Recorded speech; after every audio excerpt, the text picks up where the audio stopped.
to my channel Study with me PCMB. In this part of moving charges and magnetism, we will discuss our derivation, which is based on the magnetic force. We have studied about the magnetic force in the previous part. So let's start. So before that, I will tell some representation. L, small letter L, it is for length of the conductor. A, capital letter A, area of cross section. Q, charge. B, magnetic field. Then N. Most of you may know what is N. That is, N is number density. Number density of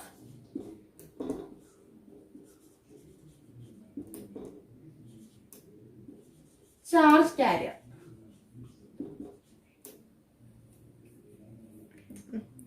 So these are the basic things, and one more thing, we use Vd, which is drift velocity. Drift velocity of the carrier. So the derivation is magnetic force on a charge carrying conductor. So these are the basic things.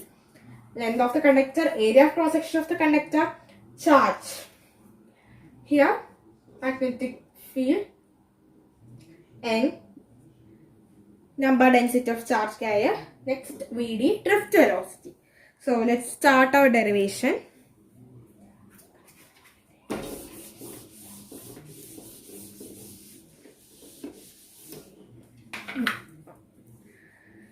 So first of all, we want to find the total number of charge carriers. We don't know how many charge carriers are present in it. So we have to find the total number of charge carriers. So total number of charge carriers.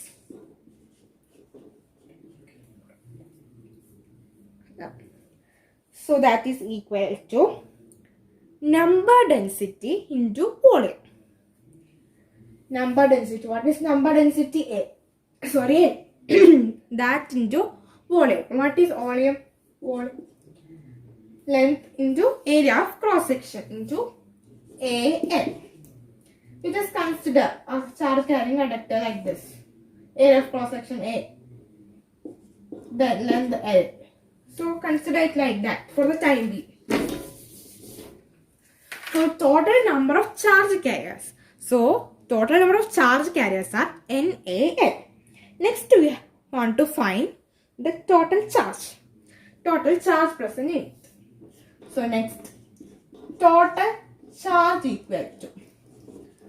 For finding total charge. For your easiness or for understanding the concept easily, just consider a rectangular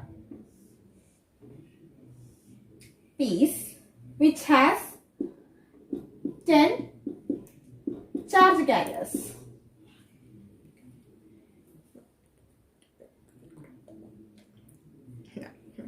So how many charge carriers are present in it?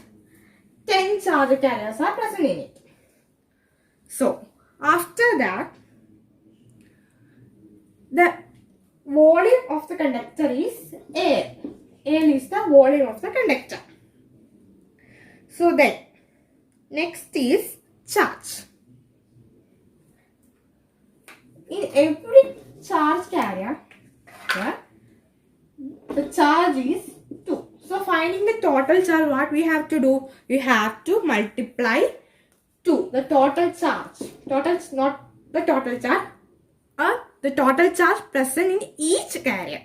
The total charge present in each carrier into number of carriers. Number of carriers. So we have to do like this. So in the same way we have to do here. So here, how many are there?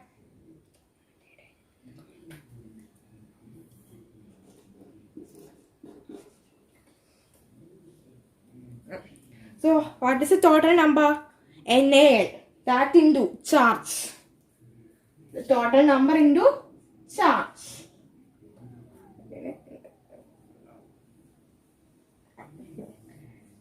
Then we will write the equation of magnetic force which we have derived in the last part, that is F equal to Q V cross V.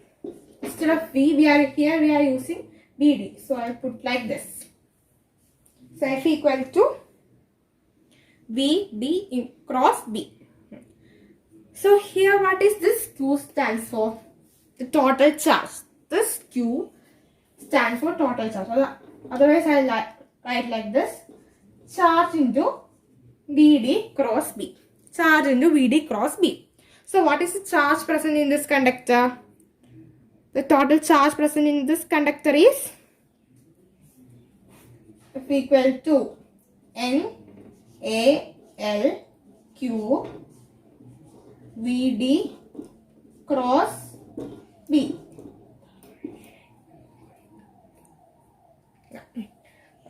This is the total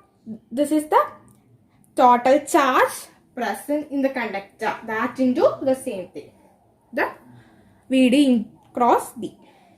So then we will just move to the third chapter, that is current electricity. In current electricity, you have learned about a term that is current density. I hope you remember that. Current density.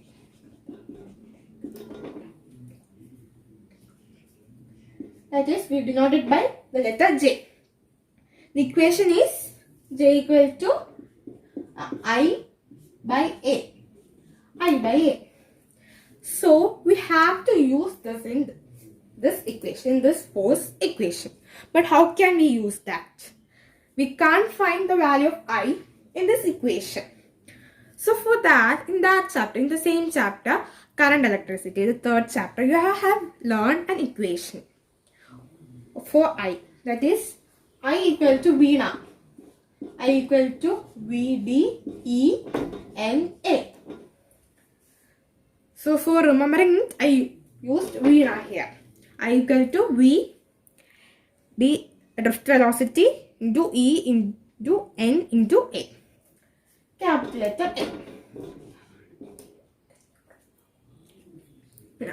In that case, in that derivation, it was electron. But in this case, in our case, it is charge. So we have to replace that.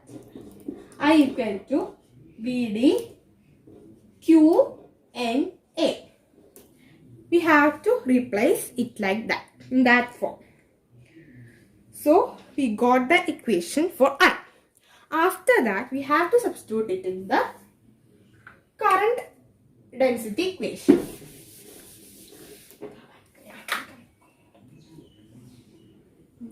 I'm just rewriting it again. J equal to I by A, where we found I equal to VD Q N A.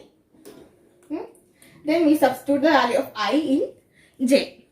So we will get J equal to VD Q N A divided by A. So here the same terms will cancel out. That is, this A and this A will be cancelled. So finally we will get J equal to VD QN. So we got this term. Now you just rearrange this equation. I told to rearrange because after rearranging you will understand the concept very well. Watch this video till the end. I will explain everything. Here you just see, here VD is present, here also VD is present. Here Q is there, here also Q. Here N is there, here also N is present. So we can write like this. F equal to J A L cross P. can write like this. F equal to JAL cross B. If you didn't understand this, I will write another one step for the time being.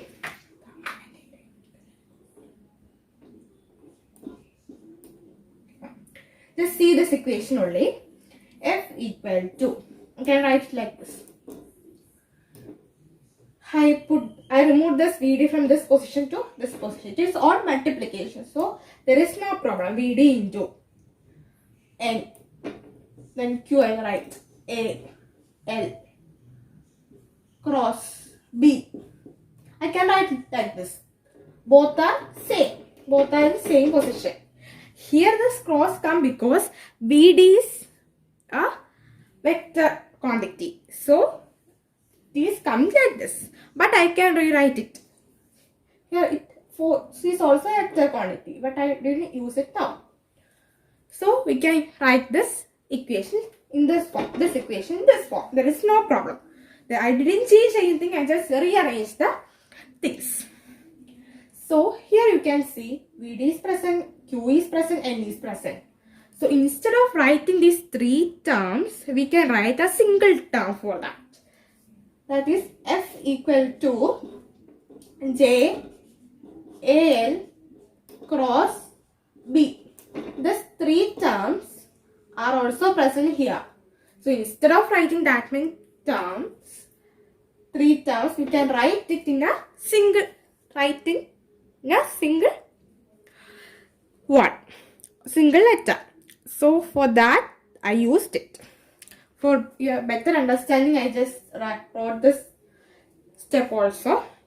Then after that, just move back to this equation, current densities equation.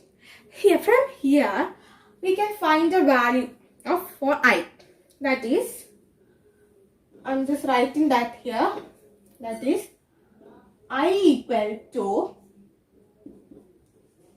AJ. How did I got this equation?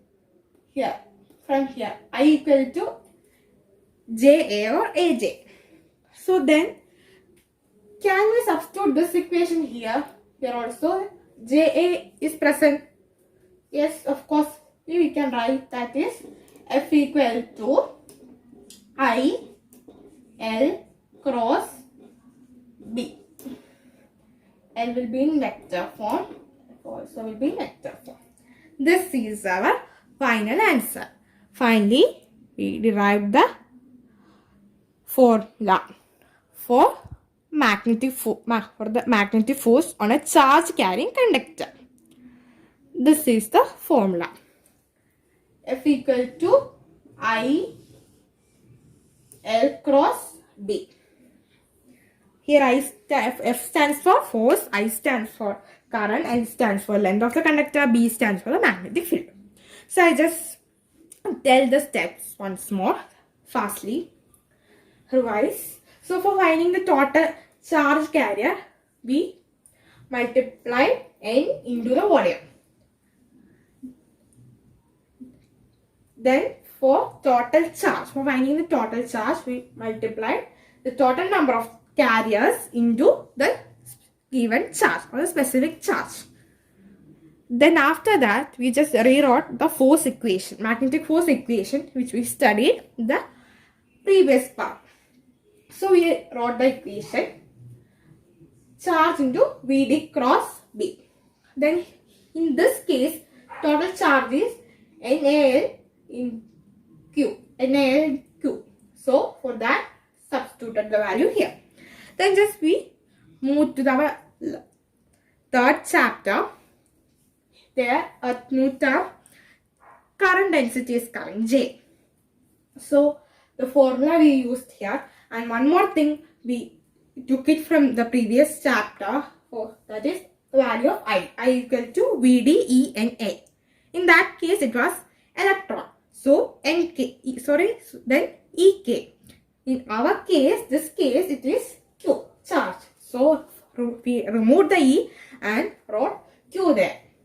Then substitute the value of I in this case, J's case, and got like this, and cancellation done. then got the final answer. After that, we just rearranged. There is no need for rearranging. I just explained it for your understanding, for understanding the concept nicely. Then there are similar terms. So instead of writing these three terms, we can write it in a single term. That is equal to F equal to JAL cross B.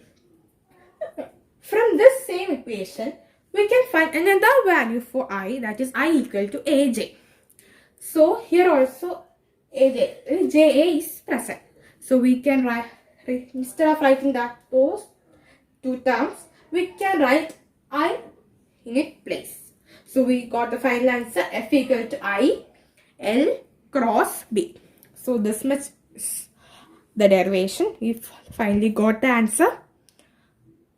It is important. Thank you.